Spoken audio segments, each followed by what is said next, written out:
Okay, so this is another episode of Biz Mindz, and on this episode we have Alex and Tyler, the owners of Homepros Cooling and Heating. Thank you guys for joining us. Absolutely. Yeah, thank you for having us. Yeah, of course. So let's kind of get right into it. And how long has Homepros been in business for?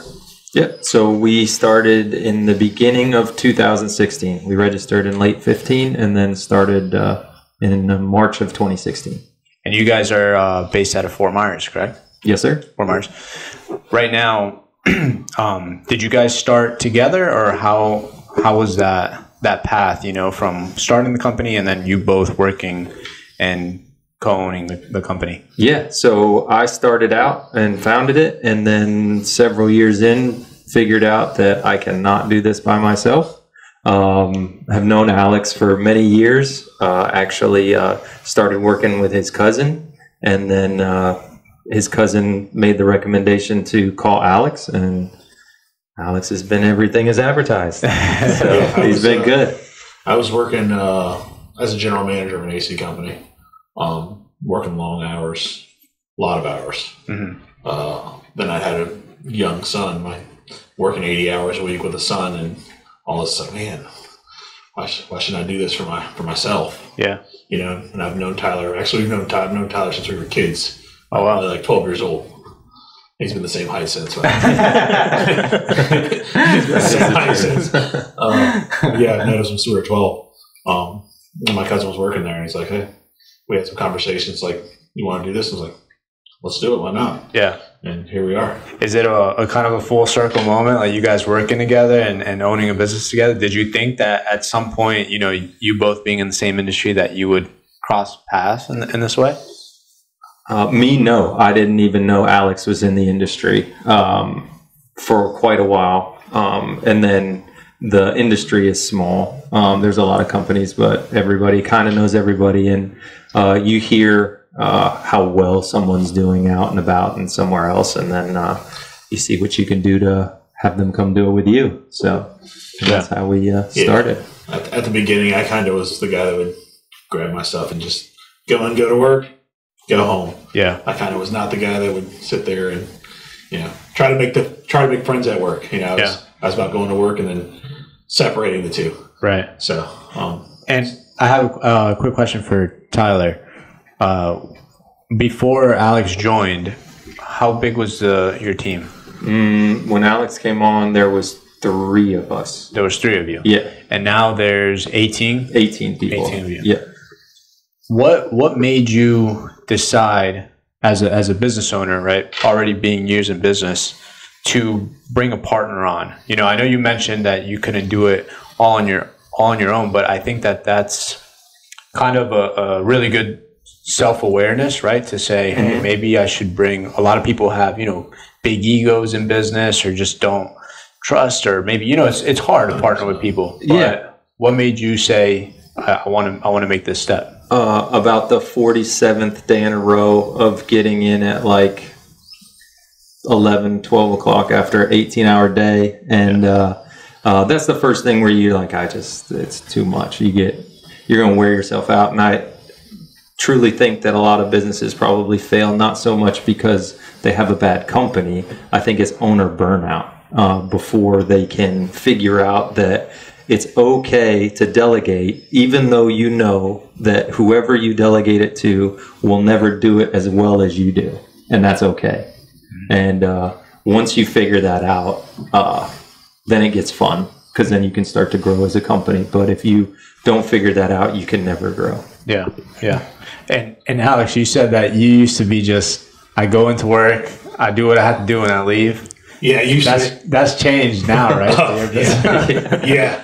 It's funny. Tyler and I, as we've been friends for since we were 12 years old, we're very similar, but we're very different. And I think that's what helps us succeed where we're at. We pick and choose what we like, what the other person does, and we take that part and like, you know what? I like that. Mm-hmm. Yeah, you know what? I don't like that, but I'm gonna tell you. Mm-hmm. That's the other good thing is there's no, I guess you could say, pulled punches. Yeah, yeah. There's never an argument. There's always conversations. Yeah. But it's always black and white. And that was one of the big things in him and I first had a talk. It's like, hey, man, I'm very straightforward. Great, me too. This is going to be easy. Yeah. So it's, you just take what you've learned and, hey, you know what? I like that. I can use that. And this guy's like the Energizer Bunny. And you need that in business, right? You need that, especially if you're in a partnership. You need to have that strong communication. Yeah. It's huge. Yeah, it's I'm huge. the guy texting at 9 o'clock at night, and it's reciprocal too. But both are the people that will text the other one or call the other one if they have an idea at whatever hour and talk about the next day or how we should change something or do like that. And we do really well ping-ponging ideas off of each other, and nobody having too much of an ego to really stand firm behind what they believe and not be willing to go with the other's thought.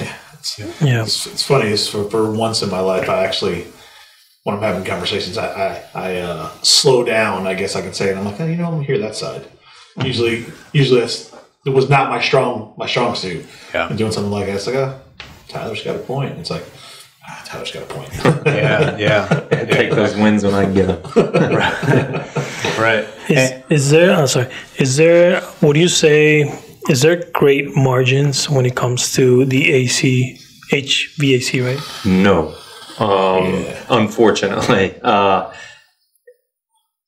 even tell my guys, whatever you think I make, you're wrong. Every day. Every day. No, it's not great. But I think in business, beginning out, you're not supposed to make great margins, right? You have to build a reputation and let everybody know that you're good at what you do before you can charge what good companies charge. So I think we did it right in the beginning to where we didn't overcharge or, taking advantage of the customer is not the right thing. Just charging more than what we did for the products that we sold to get the reputation. I think it's paid off in spades. Now, we didn't feel like it when we were doing it, but over time, absolutely, the brand over everything, reputation first, has definitely helped. Yeah. And in that, and to back up what you were saying, people would, so when you ask that question and people just hear margins, they're immediately going to go to, hey, okay, you bought that for $1, but you sold it to me for $5, so you made $4. You put $4 in your pocket. Learning the hard way in business, that's nowhere near true. Maybe put 50 cents in my pocket. So it's not always, hey, this, and there's all the things you have to go through, whether it's your guys, your office, and your overhead. But just people thinking immediately, okay, hey, you made you 400% on that. That's what you made. Yeah. That's not the case, especially in this industry. Especially when you want to share successes with, let's say people close to you, right? Like family and maybe even some friends where you're like, hey, look, it's hard because, like, to your point exactly, if you made, as an example, $100,000 one month, right? People think that you're putting that, like, that's stacking up, right? Right. There's so much cost to it, right? You might have made, as an example, like 50 last month. So you're still catching up on the last month. It's just so many variables to business in general that it's hard for people to understand unless you're actually in it and living it every single day. Yeah, I would say the best example is in the month of June, our margins in air conditioning are so tight, we actually lost money in June because we had a washout week. The whole week we couldn't do anything. So by not being able to work for a week, we go from profitable to not. Right. Yeah. That's the very tricky part for people who don't. Don't do it. Yeah, exactly. Yeah, and then in this industry too is people are like, oh, you made all that, boom. We're one of the companies that's going to stand by what we do. So we say, hey, you have this warranty, you have this warranty. We're going to take care of it from then to there. We're not going to come out and try and nickel and dime you. That's why we built the reputation we have, because we're going to do what we say we're going to do. Let's just say randomly a rat chewed through a wire or something, whatever. And we put a new air conditioner in. I've seen all kinds of crazy things in this industry, but a rat chewed through. Me too. Yeah, me too. A rat chewed through one of the wires when we come out there. Are we going to come out there and try and hammer the customer? Hey, this is that much because the rat didn't know.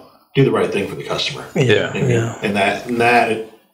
Hey, they came out and it wasn't their fault, but the rat did it. And that's what will have that customer, hey, look, these guys are good guys.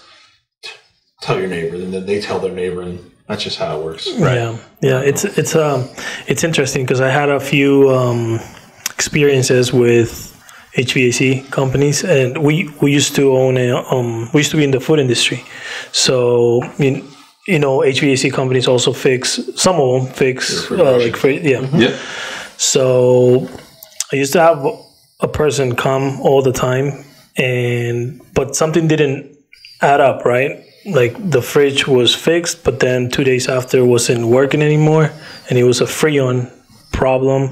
And this is just one experience out of, I can tell you so many. Right.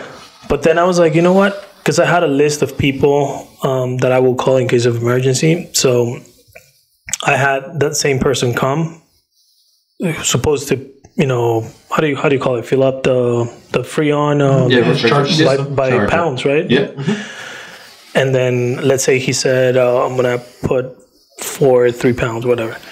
And then I called the other person right away to just come and check, and they never put anything, or they put like very little. Right. So things like that, it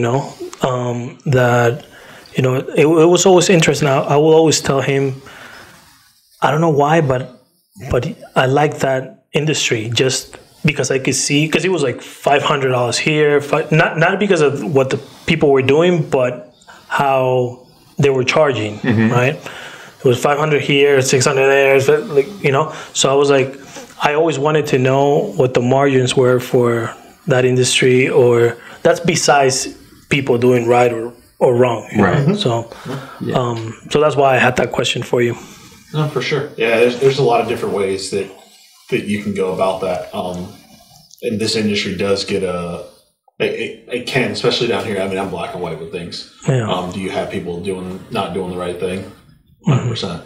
Yeah. But that's, you have to do your due diligence on who you have coming to your house. Yeah. And what company you have. There's a lot of people that company will pop up. Hey, they're here for a year and a half. Yeah. Makes as much money as he can. Boom, see ya. And what happens? We get stuck with the phone calls, and this happened multiple times. Just happened this week. Customer had a new air conditioner installed. Calling the company back, can't get them back out. Yeah. Can't get them back out. We go out, and it's like, who did this? What? Yeah. And then they're stuck almost paying because we double because we have to come back and redo. Yeah. What the other company did because they messed up and they're not answering their phones. Yeah. So it's goes back to one of those things. One of the things of the industry. The cheapest bid. People are like, oh, they're cheaper. Okay.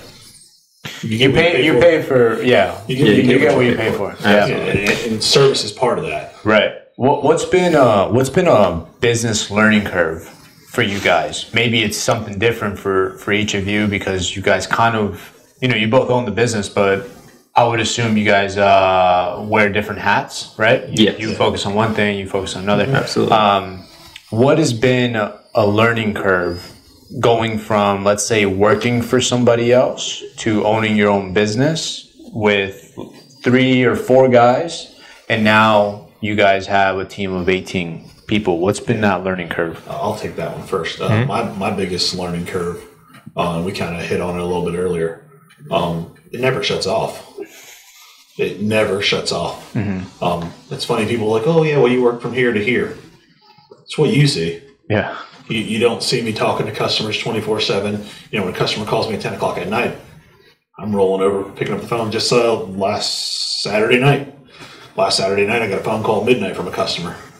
Hey, this is what's going on. I was like, all right, I'll see you at 8 o'clock in the morning. So, and he was like, I can't believe you're out here. I was like, yeah. It's like, this is 8 hours later. It's like, you don't shut it off. And like he hit on, there'll be something that I can think of, and before I forget it, I want to go ahead and say, hey Tyler, this is my idea real quick, and I'll make a phone call or a text message. My wife makes a joke and says, you talk to him more than me. Yeah, my wife says the same thing. It's true. Yeah, it is true. It's true. We see each other a lot, and just not being, and not saying that I want to shut it off, but just it never shuts off. It's always, and even well, I don't know. Especially when you have employees. Yeah, exactly. Like there's always something. Yeah, exactly. Yeah. I don't go on like vacation, but I'll go, to Orlando with my 5-year-old son. I took him to like Legoland, and I'm in there, and all of a sudden the phone rings, and it's like, oh, I thought of that. I'm like, okay, boom, got it. Just before you forget, you're like, all right, let me get on that before. So that's my biggest thing is it just never shuts off. Yeah. And I think for me, probably not having the safety net of when you work for someone, there's always somebody above you that has the answer if you don't have it. When you're in business, that's not always true. And having to not only come up with the answer, but then 100% you got to stand behind whatever decision you make, right or wrong in the instant, has been probably the biggest learn for me as far as business goes, because when I'm not the most social person, right? I don't have a network. I don't do social media. I'll hang out with my wife, kids. Other than that, I'm happy.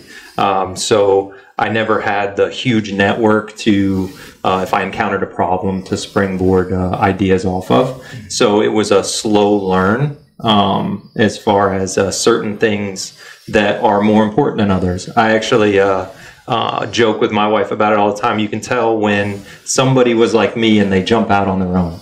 Right? They got the most peacocky van you've ever seen. It's the most pastel, bright colors, everything like that. And then 2 years in, it gets a little bit less. Yeah. A couple years later, it's a little bit less. Soon you're in with me, 8-10 years in, and we got white vans with some lettering on it. And that's where it ends up 10 years later. Yeah. So you can always tell when somebody's getting into the business. Right.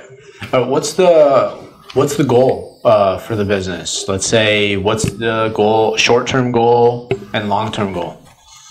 You guys have that in mind? Have you? Yeah, I'll go first and then let him take the second part of it. So the most important thing to me is to be able to consistently fulfill our promises. So I think if we can consistently fulfill the promises that we make, we cannot fail.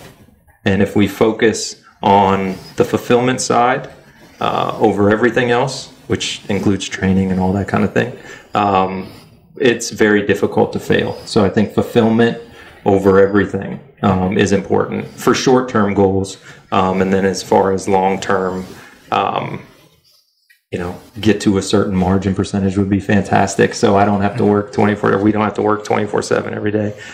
Certain small things like that. But as far as like exit strategy, anything like that, we don't have anything there. I'm just working to work with him to build the best company we can, because we're local guys. Our face is on the brand. I don't want anybody to see me out and about and think negative thoughts because of my company, right? So being focused on fulfilling the promise to the customer is absolutely the most important goal, short term specifically to me, that I think we have. Yeah, like a. Yeah, he kind of hit on kind of what I was going to say, short-term goal. The biggest thing to me in this industry is consistency. People are like, what do you mean consistency? No, if you're going to come in and do this every single time. If we can stay consistent through the short-term goal, it's going to make the long-term goal come either faster or make it easier to get there. And I'm a big sports guy. I was a baseball player, so consistency is not always the easiest thing to accomplish. I mean, we're humans, so we like to try different things and do different things. But being consistent is going to be huge, because our reputation is where it's at, and that's how we teach our guys. Hey, look, we want to be this. Want to have this character when we're in the door. We want to have this character when we're done. We want to have the customer satisfied.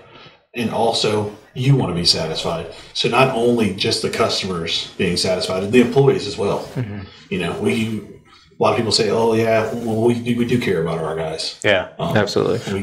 On that, what's your thoughts on company culture? Like creating it, enforcing it. So my mantra is there's only two things in the service business that makes a successful company, and that's culture and training. That's it. If I can do those two things, we have a successful company. Yeah. And culture stems most of that, because that's when I get the type of personality, or we get the type of personality that we want, is when we have a good culture. It's also a lot easier to get guys to show up every day when you have a great culture. But yeah, no, I say it all the time. My two major things is culture and training, and we can do it. Do you find it a little difficult to keep people accountable to that culture? No, I don't. I don't think so. So back, like I said, I was a baseball player. Yeah. A lot of the guys that we have that work with us, sports background. So when you have sports background, one, competitive. Mm-hmm.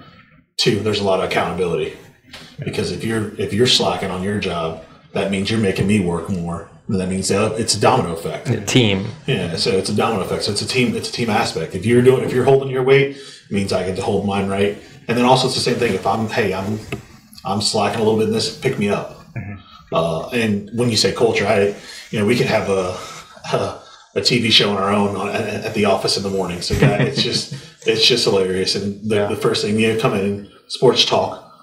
Sports talks in the morning while we're getting things done. Everyone's, hey, what the Yankees do, what the Braves do, it's football talk. We do have a really good time while working, which is people are like, yeah, right. No, that's true.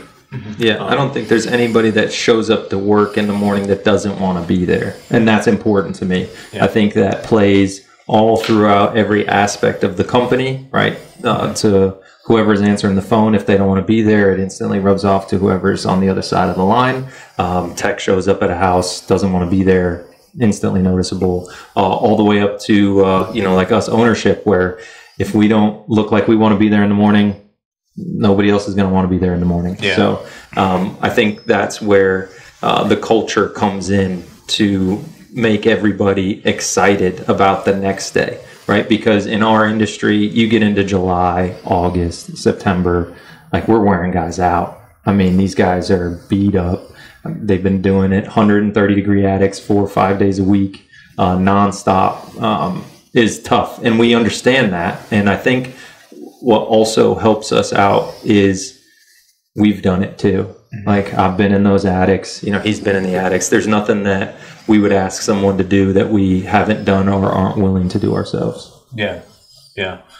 Do you, does the business function without you guys?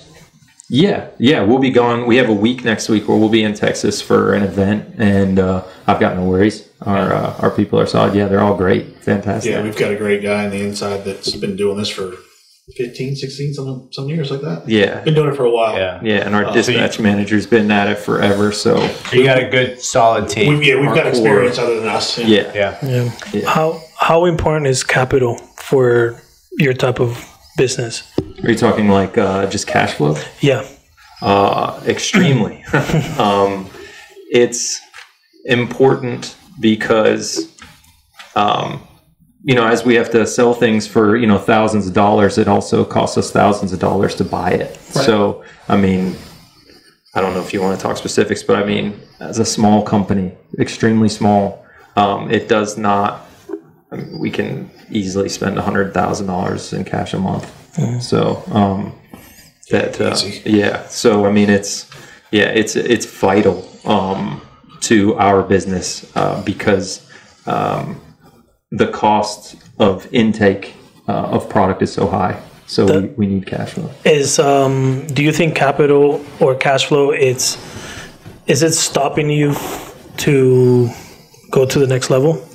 I think a little bit, just for the reasoning of, like we talked about marketing earlier, right? Well, give me $500,000 to give to you guys to go do a marketing plan. We're probably going to have a pretty good return, and I'm probably going to need more than 18 people. Yeah. So, yes, I would say, I think in any business, especially if you you're a decent company, right? You're doing well holistically, like the company itself is doing well, not necessarily on margin or net income or anything like that, but you're doing decent, you're doing good by the customer. Word is out. Everybody is happy with what you do, and nobody has a bad word to say. That's all fantastic. But I mean, there is companies been out there, I know of quite a few, where they did have big backers in the beginning, and they vaulted way past our company very quickly. But they had a huge backer behind them, or several, or whatever. They just had a lot of money behind them to go after the advertising. But not to drag this on too far, I think that's a negative in a lot of ways, because when you grow too fast, you can't get the talent to fulfill it goes back to fulfilling that promise. Yeah. But you can't do that anymore when you grow too quickly. That's a great point. Yeah. Yeah, that and the hardships, and where you're going to learn, where you're making mistakes. If you just go, then it's like, oh wow, I made a big mistake here. It's like you have to. Do you backtrack, or do you just lose there? You know what I mean? Yeah. So do you guys ever fear failing in business? The reason, so a little more context to that question. The reason why I ask that question is because I think business trends as like this shiny, glittery thing that everybody should go into, right? Like entrepreneurship is the new hot thing. 100%. You're not on social too much, but that trend's everywhere, man. Like, get into business, you make money. Right. Yeah. Side hustles. Right? Yeah. That's the new thing. And then you're like a millionaire the next day. Of course. But, business is you were in sports, the most competitive sport, right? To be in, like, because there's so many unforeseen things that you're competing against, like something goes on that you never thought would happen, and it happens. That's why I wanted to ask you guys that question. Is that ever on your mind subconsciously, or do you ever think about? So when you asked that question, I don't know if you saw me, I stood up, I was like, ooh, failure. I was taught from a young age, and I know this is very cliche that people are like, oh, failure is not an option. You can fail at little things, but keep your eye on the goal. You know what I mean? And I don't fear failure, especially in this with having somebody that's going to drive me next to me. It's really hard for me to say, I'm sitting here, it's like, I got to butter them up. Just because, like I said, we bounce off each other well. When one of us is having, it's not, we got it. Don't worry about it. We got it. Team, you pick yourself up. Within as hard as both of us work, I just don't see it ever failing. So I don't think it's not going to scare. Is it always there? Yeah, you think about it here and there because it's business. And you're like, wow, we're getting too deep now. I don't ever fear it. Is it something that's there? Yeah, but never feared. Just because I know how hard we both work. Yeah. And are going to work to make it succeed. Yeah. So that's why I don't fear it. Yeah. Yeah. And having a good core of ethics and principles, it just makes it really difficult to worry about that. Is there instances, right? We're all human, of, angst or whatever, where you fear something, right? Failure, though, I fear failing individual, like a project. But as a company, I think what's nice is you get to a certain point in business where you get to feel like you're past the failure part, right? Now we can just focus on doing right by the customer and by the company. And you don't really have to worry. That's not something you really have to spend much time thinking about because we did the slow growth, right? We're not overwhelmed with a sudden, 1,000% increase in anything. We've kind of done the slow build and built our way up to the point where, as long as the machine doesn't stop, I just don't see failure as a possibility. Yeah. We've got to, like I said, back to team. It's not just us. You see us, but the rest of the guys back in the shop, the girls in the office. Yeah, they're all fantastic. We're bullets. And it's a family. Now, like I said, I say family because I have some family members that work with us. That's literally family. We don't work just for Tyler and I. We work for everyone. Yeah. So no, I don't see it as even something to be concerned with there. Yeah. It's a little tricky, that word. Even, failure, it's almost like when you say success, right? It's so different for everybody. Relative. Yeah. And it all depends on how you see it. If you fail or you learn. And 100%. I think that some of the best lessons I've learned in business have been on the back of a failure in some way or another. Same. Absolutely. Yeah. Yeah, it's almost like you may have lost the battle, but I won the war type thing. You know what I mean? You're gonna lose those little battles. You're gonna win some of them too, but it's all back to sports. I kind of relate everything to sports. Back to, if you're gonna make the mistake, are you gonna learn from the mistake, or are you gonna repeat the mistake? Right. Yeah. If you repeat the mistake, then that's on you. You learn from it, then that's a good failure. Yeah. You know? So you can take failures as positive, or little battles, as I would like to say. You can take those as a net positive. Yeah. Because sometimes in the long run, it benefits you big time to have that happen to you. Yeah. And I mean, like, you've got to take your hats off to people that are in business, because it's just, and then especially when you're employing a lot of people, because I think that your tolerance level that you build up, maybe not even realizing it, to like stress or, working all the time. On top of that, the business needs to make money first, then the employees, then the business owner, but you're always in that kind of middle between the business, right, the machine, and the employees, right? Like, you're the one that is kind of like the voice a little bit of that machine, because if, let's say, knock on wood, sales go down, right? You need to tighten up the spend or the budget, or people need to get, right.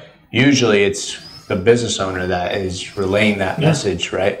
So just, I think having all that subconsciously, dealing with all that on a day-to-day, it just builds a different tolerance in a person. Yeah, 100% builds a big tolerance. I think a big key on that too is, I think I can speak for both of us, is we both have a really good support system, not only at work, at home. Yeah.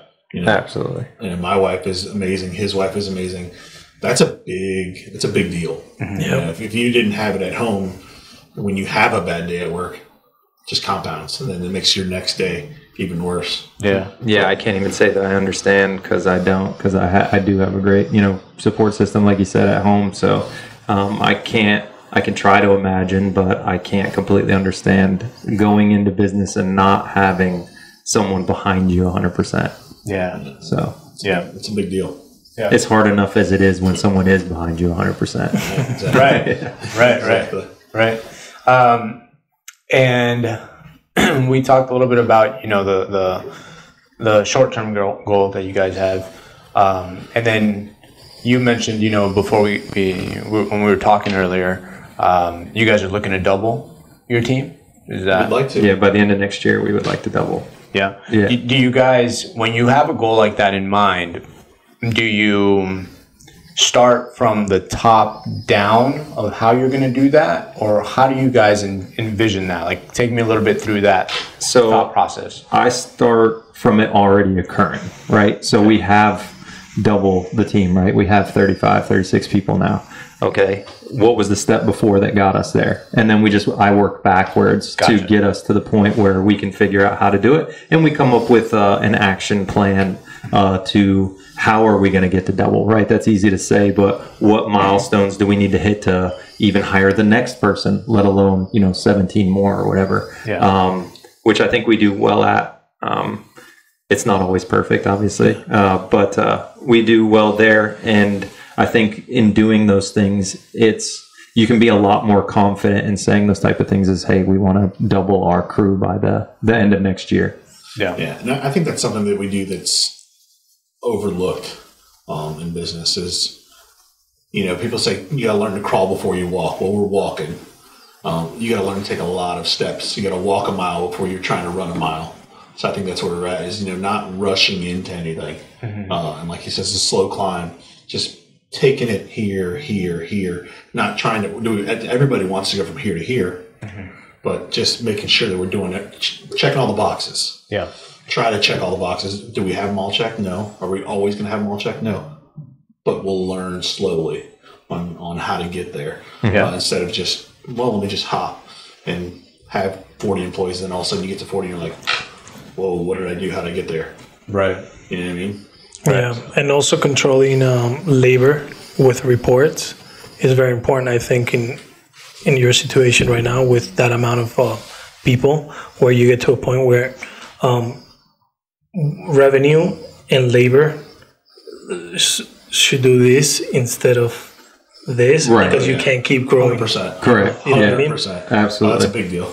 And I think that's overlooked as a very difficult thing in small business, even that we deal with right now, is when do you make your next hire, right? How much projection do we need? How much, revenue do we either need or project to, have over the next however long to be able to make that decision? And I think that's a really hard thing to decide. Because especially as your team grows, you're not only worried about the new hire, but I got to make sure him or her's got work, but I can't take it off the plate of who I already have. Mm-hmm. So, bringing in new people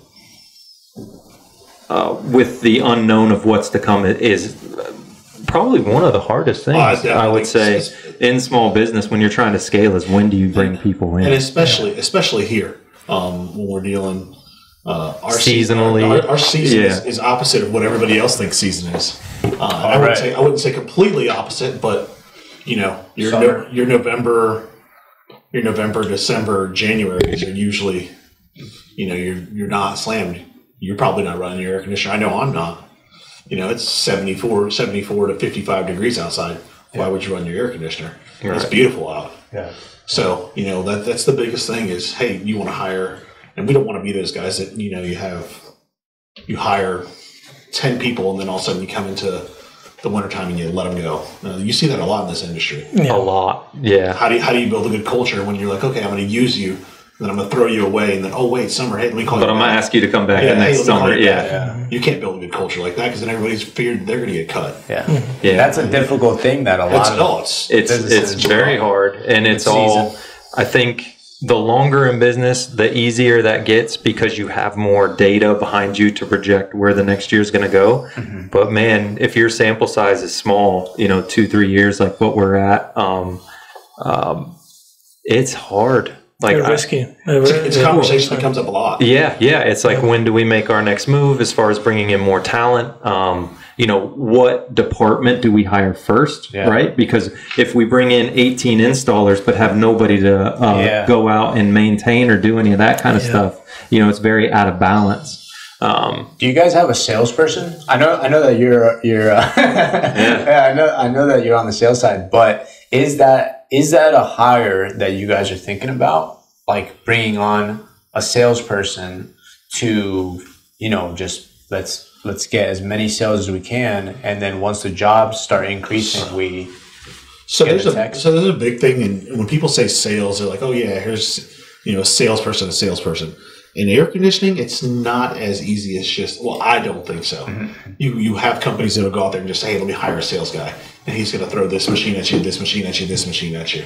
But being able to know what that machine can do for that customer and what will benefit the customer to what they're spending to what they will recover back on their benefits. Mm-hmm. If you're going to spend $15,000, what I expect the most return on my investment. The easiest way to say it is someone like you may keep your air conditioner at 80 degrees or something in the house. An older couple will keep it at 80. Compared to my house, I like it as an ice box because I'm working outside 24/7. I like mine at 69. The same air conditioner that I would put in for me would not be the same for you.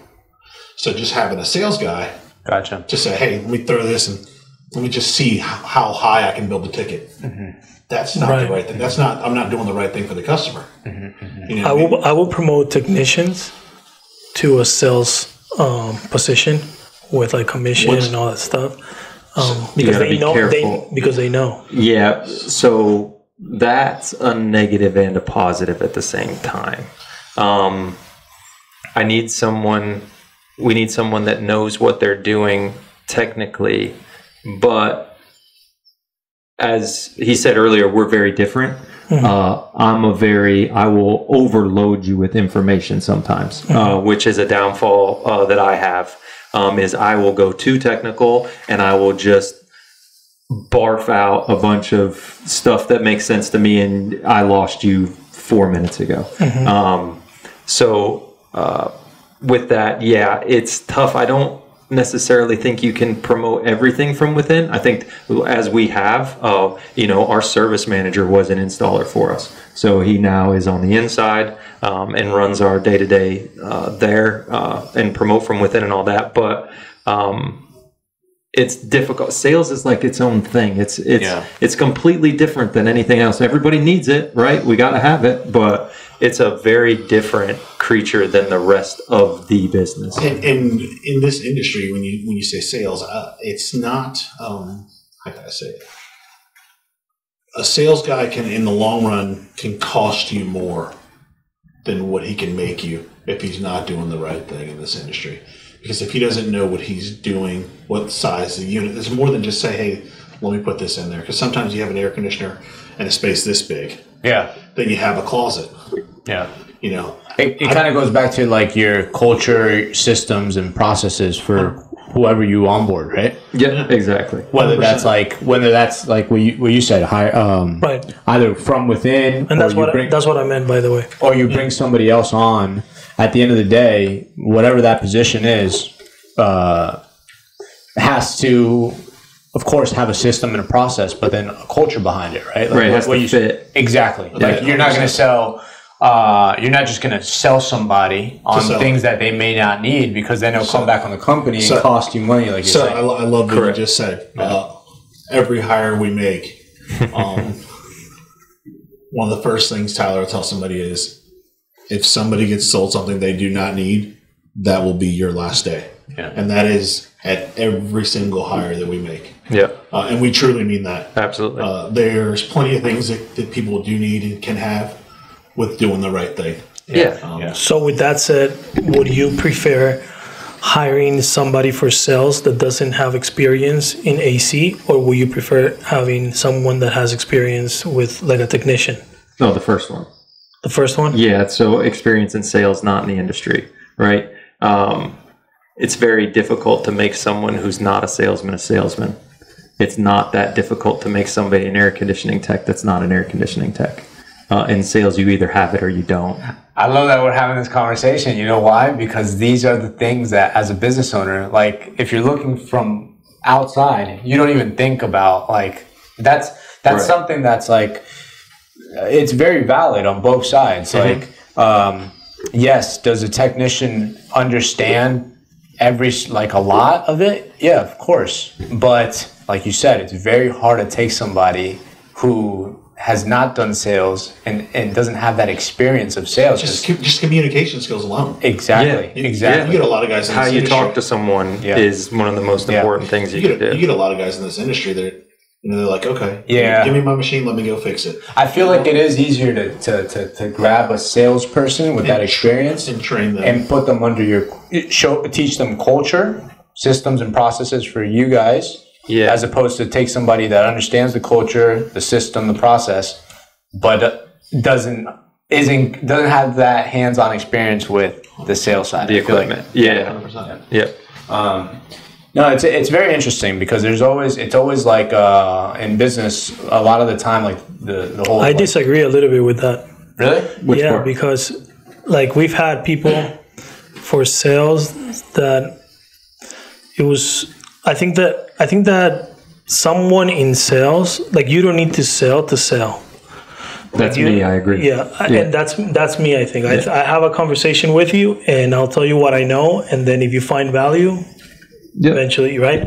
But if you have someone in sales that it tries to sell so much without knowing what they're talking about, then they're not good at sales. And people, so knowing sales is learning your product, right? Yeah. For sure, you got to do your due diligence. 100%. You know, if you don't walk, it's easy to tell when someone doesn't do any prep work, even if it's 30 seconds. Yeah, your homework is sales makes everything so easy.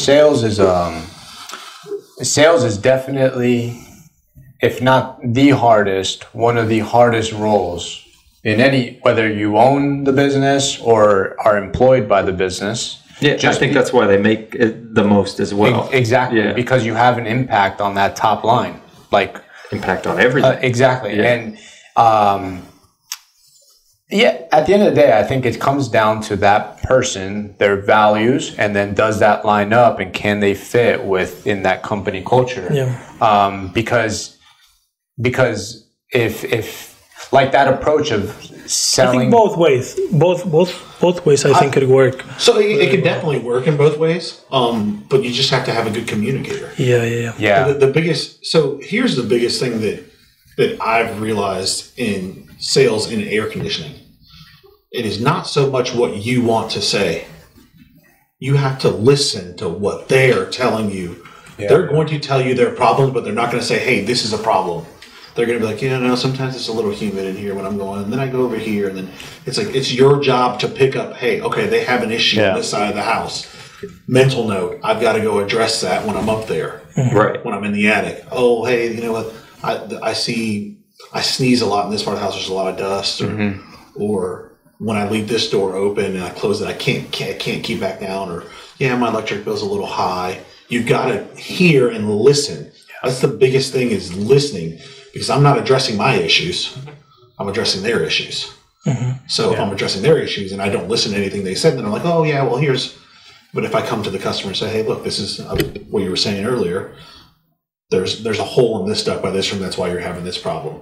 Now I only didn't go out there to I give them a bid on an air conditioner. I'm solving a problem that they have. Yeah. So just listening, being able to listen to what a customer says is, to me, the biggest thing. I agree 100%. I think people only buy if they feel heard or if they relate. Yeah. Either product or service. Yeah, or invested financially, personally, in some way. They're invested in what you're doing. Yeah. I think that's another way that they can be in on it too. But there's there's a lot of ways to skin a cat, right? Is what they say. So sales can, once again, I have a good close rate. His close rate's fun, way better than mine, but we're both, at the top end of what you would expect. And we have completely different ways of doing it. Yeah. Night and day. How do you measure your close rate? Just off of estimates to ones that get turned over into installs. Yeah, so pretty basic, kind of like just a simple sheet, but where I think a lot of it comes in that helps with sales too is having the belief that we're going to do a good job, right? Not only do we believe in the product that we're, promoting, we also believe in the effort and labor that's going to come behind it, right? One of his biggest things is the most important day of an air conditioner's life is the first day, and that's because who puts it in is the most important. And that is that resonated actually with me when he said that the very first time I heard it, and that kind of made me shift a little bit to, okay, it's who we have out there doing the work, how well they do the work is way more important than the product that we're putting in. But also having that true belief that we're going to do a good job if we get you to want to purchase an air conditioner from us makes it that much easier, and it resonates with the customer, and you don't have to say anything. It's just the confidence that you put behind the words that you're saying. And it makes your life a lot easier, 100%. To be honest with you, because when you feel confident as to what the fulfillment side, the team that's going to come out and do the work, then you almost feel like, as the person that's in that sales role, you almost feel like you're doing a disservice to somebody if they don't buy. 1 billion%. It's 1,000% how I feel when I'm out there. Yeah. I mean, it's an easy decision for me to have that in my mind, because I can also get back to this thing we call cell phones. And if the customer's questioning, I can go to jobs that have been done and say, hey, look, this is what your air conditioner looks like. This is what my guys leave it looking like. Yeah. He's big on finish work, and so is Adrian, our other guy. And I gotta mention it, man. 280. I was wowed by it. 287 5-star reviews. Yeah. On Google, man. And those are organic reviews. Those are not purchase. Those are. You said Adrian? Adrian's our service manager. He plays soccer? No. Softball. Okay. There's someone listening. Yeah. That I know. Yeah. No, but those are all organic reviews, and if you look at them, that's the other thing too that I like to tell people is, you can definitely tell that they were written by our customers because most of the time they are going to be name specific. Yeah.